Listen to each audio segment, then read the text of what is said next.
Isadora. Ito lang kasi yung naisip kong paraan para mapapayag kang magpakasal sa akin eh. Palubog na ang panahon ko. Hindi ko pwedeng paasahin si Patrick na magtatagal ang samahan namin. Pwede mo nang pihitin ng orasan mo para gumaling ka na. Ang orasan na yun ang nagpapabata kay Lola Adora? Ako tong pilit umakapit sa pag-ibig namin, pero siya lagi na lang niyang binabaliwala. Dito tama. Ikaw ang nagpapasaya sa akin. Hindi ko alam kung bakit hindi ko naisip yun. Ibig sabihin ba nito? Oo, kung mapayag ako, pupayag ako magpakasal tayo.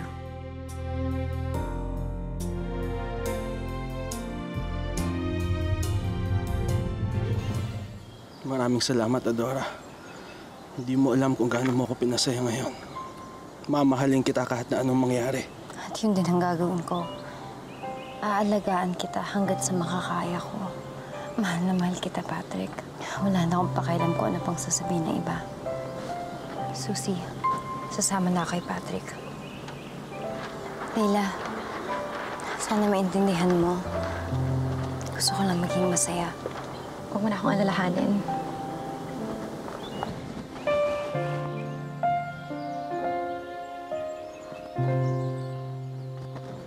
Makakahanap ka din ng lalaking para sa'yo.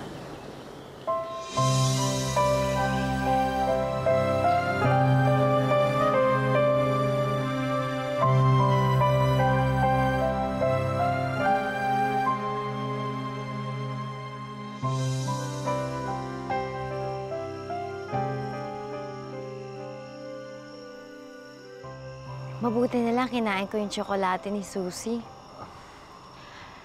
Ang gaan-gaan ang pakiramdam ko ngayon. Yun lang pala, kailangan pumayag lang ako na magbalikan tayo. Sige, papadalang ko si Susie ng isang truck puno ng tsokolate para lang sa kanya. Patrick, gusto ko magpakasal na tayo agad. Gusto ko na magiging Mrs. Relosa. Kailangan agad-agad na. Sige, sabihin mo lang sa akin, kailan mo ba gusto? Bukas? Sa susunod na araw, sabihin mo lang kung saang simbahan o munisipyo ako mag-aasikaso lahat. Basta kailangan hapon tayo magpakasal. At least meron tayong kalahating araw na magkasama at saka batang Adora ang magpapakasalan mo. Kahit ano pang itsura ang iharap mo sa akin, matanda ka man o bata ka, papakasalan kita. At least may kalahating araw tayo na magkasama, napagsisilbahan kita katulad ng isang normal na asawa. Alam mo, importante talaga yung orasan na to para sa atin eh. Nasaan yung orasan ko? Wala ba dyan sa loob? Baka nasa loob. Ba't wala dito? Wala. Sige, titingnan ko sa kubo. Baka Sige, naiwan tingnan mo lang nga dito. doon. Tatawagin ko si Sandali lang. Susie. Susie? Nakauwi na ba kayo? Hindi ko makita yung oras na wala dito sa bag ko eh. Tanong mga doon sa driver kung baka naiwan natin sa kotse. Madam, wala doon nakita yung driver. Tignan din niya doon sa ilalim ng carpet. Baka nandoon. Madam, wala po dito sa van eh. Hindi pwedeng mawala yung orsan na yan. Sige. Isadora, wala doon sa loob ng kubo eh. Wala doon? Naku, hindi pwedeng mawala yung orsan na yun.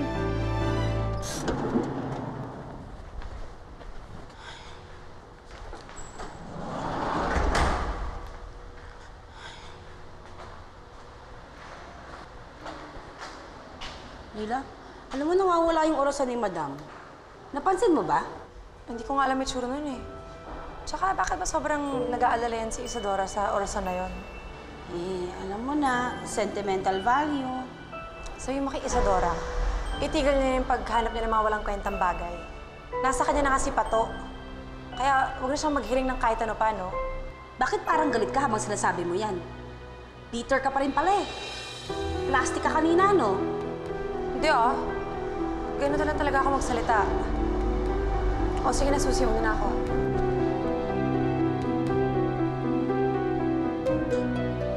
Parang may bad vibes sa babae yun ngayon.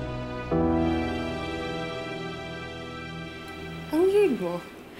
Bakit parang ang saya-saya mo na nagkabalikan si Isadora at si Pato? Eh, ikaw itong nagkukumahog para maagaw siya.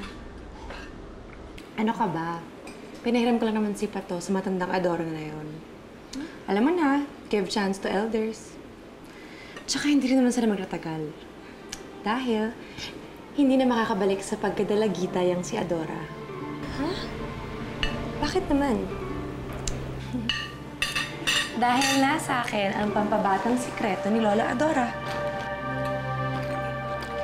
Ang nawawala niyang mahiwagang orasan, nasa akin.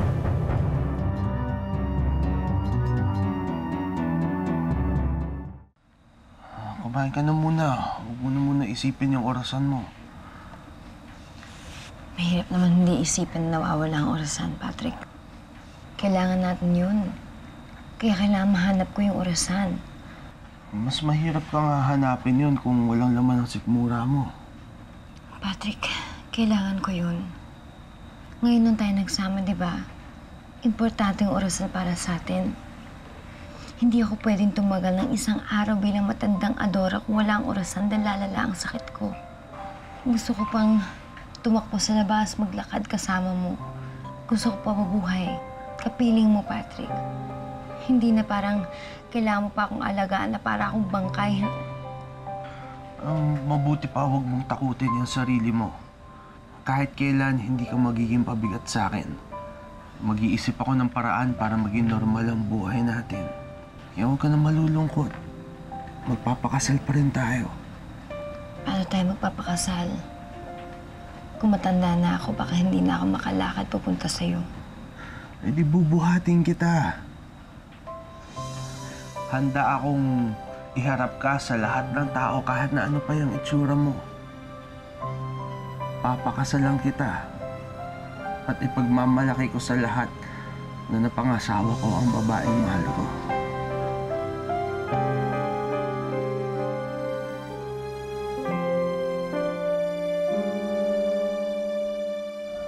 Itong pesteng orasan na to ang punot dulo ng kamalasan ko kay Pato. Paano kaya nakuha ni Lola Adora to? Nakita ko talaga sa harap ko, nagbago siya ng anyo nung pinihi ito pabaliktad.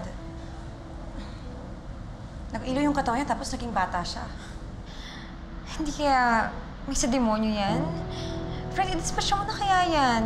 O kaya ibigay mo na lang dun kay Monique. Total, may sa demonyo naman talaga yung ugali nun. Sorry si Monique, no? Hindi ko ito ibibigay sa kanya. Wala akong tiwala sa babaeng.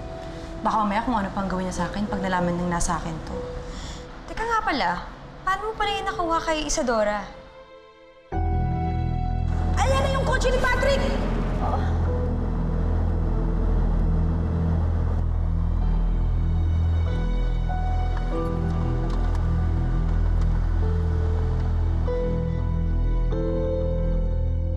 Tignan ko lang kung maging maayos pa ang pagsasama ninyo kung nasa akin ang orasan mo.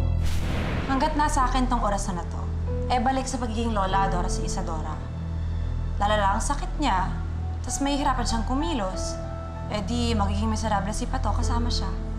Friend, ibig sabihin nun, mamamatay si Lola Adora kung magtatagal siyang matanda. Hindi ka ba parang criminal naman nun? Maggie, yun naman ang kahihinatnan niya dahil may taning ng buhay niya. Hindi lang natutuloy dahil nagiging bata ulit siya. Hi, Layla. Pumasok na ako bukas yung gate mo sa labas. Just want to know if alam mo ba na nakidnap daw si Isadora? Would you know anyone who would do that aside from me? Si Patrick ang gumawa nun. Pinadukot niya si Isadora para kumbinsin pakasalan siya. Yun. Nakumbinsin naman yung lola mo. Yuck! Kadiri naman yun! My gosh, inunahan pa niya akong apo na magpakasal. Kadiri, ah! Bigay ko na lang sa'yo yung address, ha? Tapos bukas ng umaga, puntahan mo si Lola Adora. Mahina na siya, kaya ipaalaga mo na lang siya dito sa Maynila.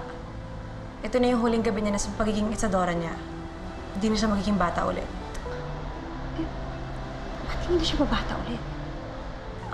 Hindi ko alam. Basta, sabi niya sa akin, nabawi daw yung nagpapabata sa kanya. Ewan ko. Hindi ko na inalam. Monique, baka pwedeng alagaan mo siya, ha? Sana huwag mo na siyang parusahan. Kasi parang parusa na ata yung pagkakaroon niya ng sakit. Of course. Ano ka ba? Mag-hire pa nga ako ng caregiver para maalagaan siya. Dahil matanda na siya. She needs to rest, you know. She needs to rest in peace.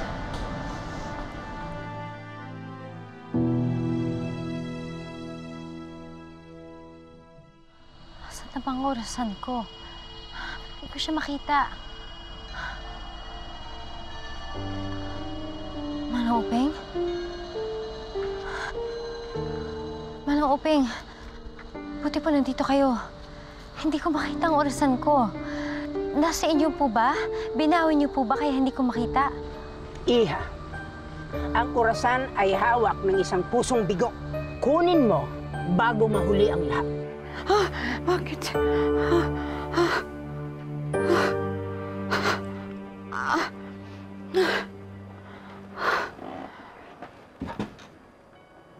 Sino kaya yung pusong bigo na tinutukoy ni Manang Uping? Saan ba yung orasan ko? Ang aking orasan. Ano to? Ano to? Hindi naman akin to.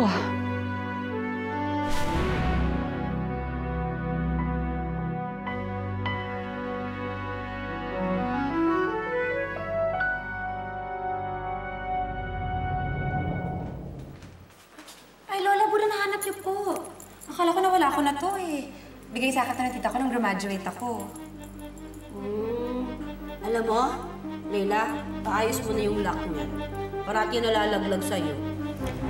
Ingatan mo yan. Sige po. Alam ko na kung sino may-ari nito. Patrick! Patrick! Patrick! Alam ko na kung sino may-ari nito! Sino gumawa ng orasan ko? Ah! Ah! Ah!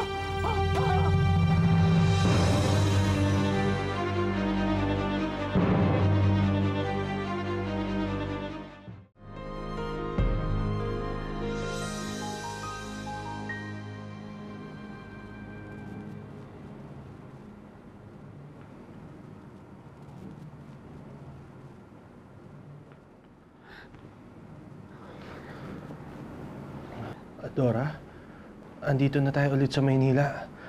Sa ospital. Dinala kita dito para matingnan ka mabuti. Naabutan na lang kasi kita kanina nakabagsak sa kubo. Madam, binigyan po kayo ng gamot ng doktor. Baka mamaya po, maayos na po ang pakiramdam ninyo. Pero madam, mag-aalas 12 na po ng tanghali. Siguro mas epektibo pong gamot, gamitin na lang po natin yung orasan. Di ba po? Susi, kagabi pa namin hindi nakikita yung orasan eh. Ha? Ano ba naman yan? Yung pa naman ang pinakamadaling paraan para malakpasan ni Madam tong sakit niya.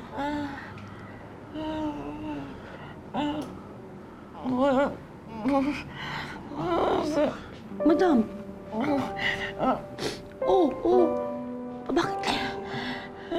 Bakit hindi ko kayo makapagsalita ng maayos? Ba't ganyan ko kayo magsalita, Madam? Hindi ko kayo maintindihan. Susi, ang sabi ng doktor kanina, mangyayari daw talaga kay Adora yan. Apektado na kasi nung sakit niyang ALS yung isang bahagi ng utak niya. Kaya nahihirapan na siya magsalita. Huwag ka mag-alala, Adora. Sana may mai-recommendang speech therapist yung doktor para makapagsalita ka pa rin. Adora, tama na. Madam, ano ba kayo? Madam, huwag nga kayong ganyan. Parang hindi ko ataw kayo kayang makitang ganito. Opo, Madam. Basang-basa ko ang mata ninyo. May gusto ko kayong sabihin sa akin importante? Tungkol ba ho ito sa orasan? Kaya mo bang isulat? Sandali lang, Madam. Sandali lang po. Ito. Sandali lang, Madam. Sandali lang po. Madam, ito. Ito.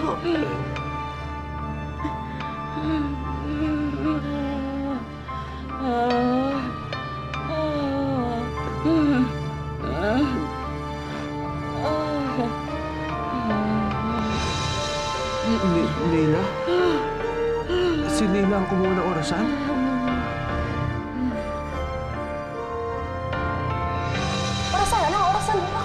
Ilabas mo na, Leila. Kung di, itataob ko tong buong bahay ng kaibigan mo. Pato, hindi mo ba naiisip na baka senyales to na bitawan mo na lang si Lola Adora? Matalo mo siyang pinapahirapan. May sakit na nga yung tao, baka gusto niyang malagay sa tahimik. Ano bang alam mo sa gusto ni Adora, ha? Bakit kailangan mo pang nakawin yung orasan niya? Leila, nanghihina na si Adora. Kailangan niya maging bata ulit. Lumalala ang sitwasyon niya. Utang na loob, please. Ilabas mo na yung orasan.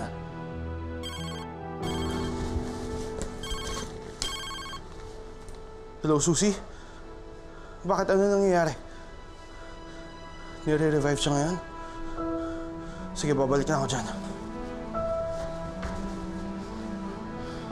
Pag may nangyaring masama kay Adora, humanda ka. Ano bang dapat kong gawin? Hintayin ko na lang mamatay si Lola? Pero isusumpa ako ni Pato. Stable na ang kanyang kondisyon. Bumawi ang heart rate niya unti-unti nung ma-revive siya.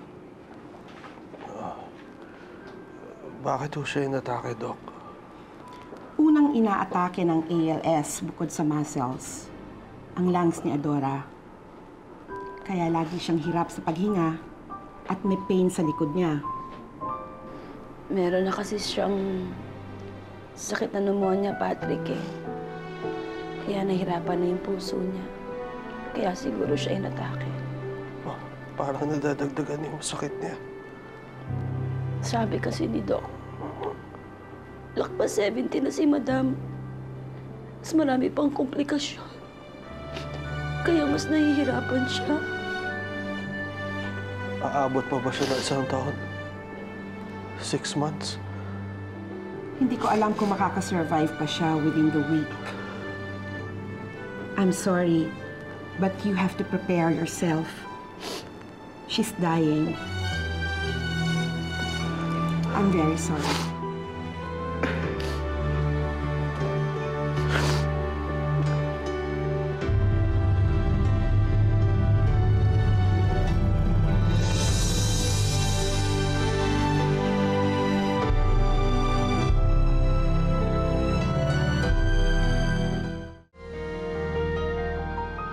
Diyos ko, sana mali ang doktor. Kailangan ko pa ho si Adora sa buhay ko. Sana magmilagro ho kayo. Kayo na lang ang inaasahan namin ni Adora. Parang awa niyo na. Huwag niyo siyang kunin agad sa akin.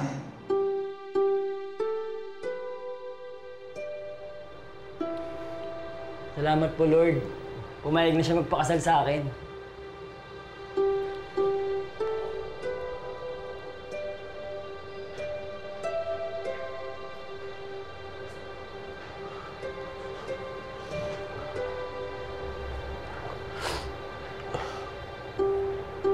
Pareho lang pala sana kami. Ikakasal na dapat kami ni Adora. Pero ngayon, malabo na mangyari yun. Kawawa naman si Madam. Tagal niyang hinintay si Ramon. Buong buhay siya umasa. Pero bigo pa din siya. Teka lang. Bakit ko pa siya bibiguin? Bakit ko pa siya pahihintayin? Lalo na't bilang na lang ang oras niya.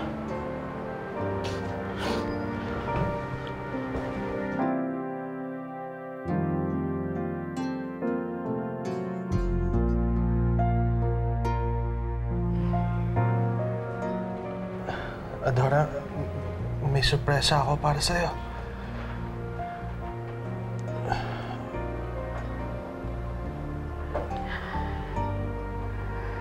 Bumili ako ng singsing. Inaayos na rin yung mga papeles natin. Sinama ko na rin dito yung isang kaibigan kong pare. Saan? Adora, magpapakasal na tayo. Alam kong hindi ito yung iniisip mong kasalan, pero sana pumayag ka. Pasensya ka na kung hindi ako makapaghintay na gumaling ka. Pero ayoko nang patagalin ng panahon. Masyado na tayong matagal naghintay para sa pagkakataong ito. Adora, mahal na mahal kita. Patrick. Mahal na mahal din kita.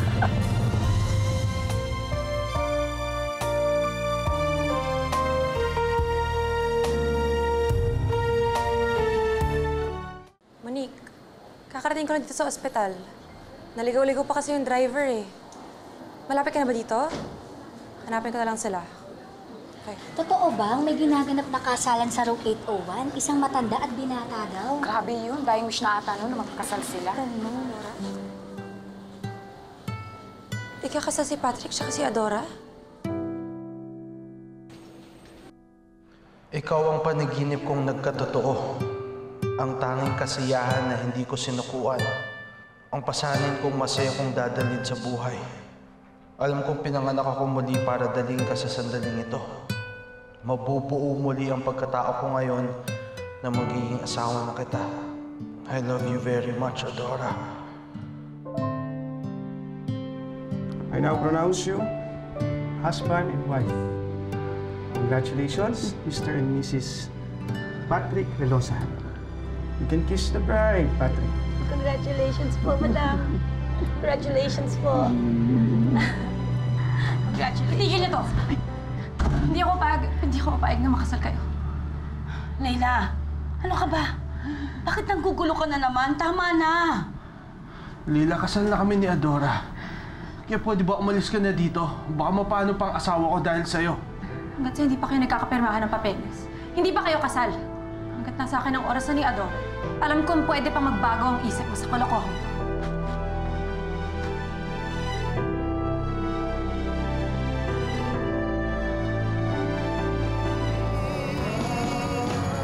Kailangan mailabas natin yung matanda na naka-uniform tayo. Kaya kailangan natin gawin to as smoothly as possible.